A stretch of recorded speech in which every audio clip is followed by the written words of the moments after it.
Mais dans les Seigneurs, c'est votre aime serviteur, les passés, je suis José Amani. Nous continuons cette série d'enseignements sur Josué et le fils Elohim. Josué et le fils du Saint du Père. Josué et le fils théophanique. Ça veut dire que nous sommes en train de parler sur Josué. Nous avons comme inspiration des bases ou comme verset clé que nous avons lu dans les prévieuses, dans la première Exode chapitre 33, verset 11, où on parle de l'Éternel parler à Josué comme un homme parle à son ami. Nous avons typifié ça comme étant les prophètes, tous les prophètes de l'Ancien Testament qui entraient dans la présence de Dieu. On dit que Moïse entrait et sortait. Mais Josué, fils de Nun, ne sortait pas, il restait au milieu de la tente. Et nous avons vu que Josué, lui, restait là-dedans. Et c'est de cet aspect-là, surtout de Josué, qui restait là, qui nous concernait tellement. Vous voyez, c'est comme Samuel qui restait, celui qui dormait dans la présence de Dieu. Dans les livres de 1 Samuel, vous avez remarqué que Samuel dormait à côté de l'arche, dans les lieux très saints. Et c'est là que Dieu était venu pour les visiter. Vous voyez? Or, ces lieux-là, c'est les lieux que, en parlant sur les deux fils de Aaron, qui étaient des sacrificateurs, qui ont fait leur première offrande, mais parce qu'ils avaient amené les fêtes étrangers, ils étaient tués. Ils étaient frappés par le fait de l'Éternel. Donc cette présence qui était interdite à d'autres personnes d'entrer, il fallait porter, mais Samuel lui il passait la nuit là-bas. Uza a tenté de toucher l'arche, entrer dans la présence et toucher l'arche, il a été frappé. Mais Samuel lui dormait à côté de l'arche. C'est ça que nous comparons avec Josué qui restait dans la tente où il y avait l'arche de l'Éternel. Vous voyez? 1 Samuel chapitre 3. Le jeune Samuel était au service de l'Éternel devant Élie. La parole de l'Éternel était rare en ces temps-là. Les visions n'étaient pas fréquentes. En ce même temps, Élie qui commençait à avoir les yeux troublés, ne pouvait plus voir, était couché à sa place. La lampe de Dieu n'était pas encore éteinte. Et Samuel était couché dans le temple de l'Éternel où était l'arche de Dieu. Alors l'Éternel appela Samuel et répondit, mais voici, on dit, la lampe de Dieu n'était pas encore éteinte. Samuel était couché dans le temple de l'Éternel où était l'arche de Dieu. À côté de l'arche de Dieu. Samuel dormait là-bas. Samuel passait la nuit. De la même façon, Josué. Pendant qu'Élie, le sacrificateur, lui ne pouvait pas rester là. Il venait faire les sacrifices et puis il sortait. Il venait faire les services et puis il sortait. Mais Samuel dormait dans la présence de Dieu. Samuel habitait la présence de Dieu. De la même façon, Moïse entrait et sortait, mais Josué restait dans la présence de Dieu. Josué et Samuel sont les types de notre représentation céleste.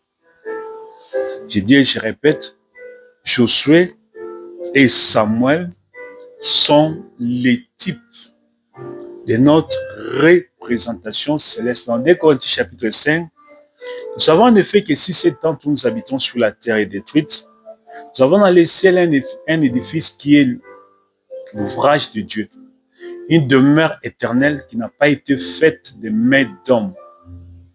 Aussi nous gémissons dans cette tente, désirant revêtir notre domicile céleste. Ainsi, aussi nous gémissons dans ces tentes. Ça veut dire dans ces corps, désirant revêtir notre domicile céleste. Dans 1 Corinthiens chapitre 15, vers le verset 46, quelque chose comme ça, la Bible dit que 47, 48, 49. Mais ce qui est spirituel n'est pas le premier, ce qui est animal, ce qui est spirituel vient ensuite. Les premiers hommes tirés de la terre et terrestre, les seconds hommes tirés du ciel et céleste. On parle de ce corps et notre représentation céleste. Ça, c'est notre représentation terrestre. Et notre représentation céleste. Tels est les terrestres, tels sont aussi les terrestres. Tels est les célestes, tels sont aussi les célestes. Et de même que nous avons porté l'image du terrestre, nous porterons aussi l'image du céleste. De même que nous avons porté l'image du terrestre, nous porterons aussi l'image du céleste. De la même façon, nous avons porté l'image du terrestre. Ça veut dire que nous avons pris ce corps. Ce verset résume le verset qui est dans Hébreu, parce que le Fils devait venir dans la chair et le sang. Lui-même, ça veut dire le Seigneur Jésus-Christ, devait aussi porter, venir dans la chair et le sang. Ça veut dire quoi? Ça veut dire que nous étions au ciel avant de venir porter ce corps. Parce qu'on parle de ce corps comme un habillement. Nous avons porté une tente, un tabernacle, un temple. Comme nous avons porté ce corps, nous allons aussi porter notre corps céleste. Ça, c'est notre représentation terrestre. La représentation terrestre a été formée à l'image de la représentation céleste.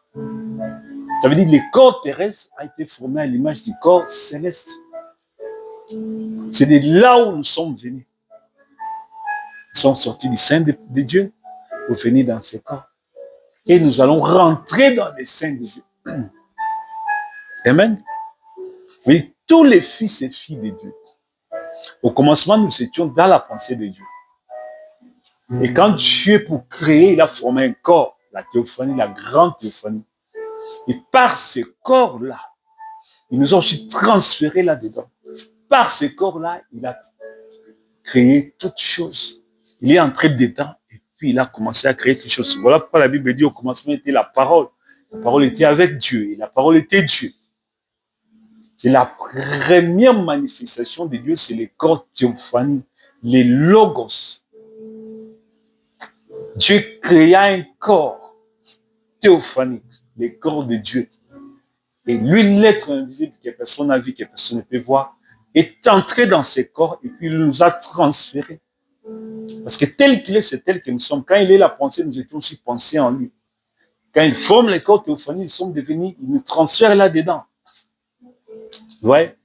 Et parce que le Fils devait venir dans la chair et le sang, lui aussi devait venir. Parce que tel qu'il est, c'est tel que nous sommes. Dieu créa l'homme à son image. Et après, Dieu lui-même s'est créé à l'image de l'homme. Il est venu aussi à l'image de l'homme. Pour racheter l'homme. Tu as pris un corps semblable à notre corps. Parce que tel qu'il est, tel que nous sommes. Nous sommes ses fils. Amen. Dieu vous bénisse richement. Amen. Amen. Amen. Je m'arrête là. C'est tellement profond.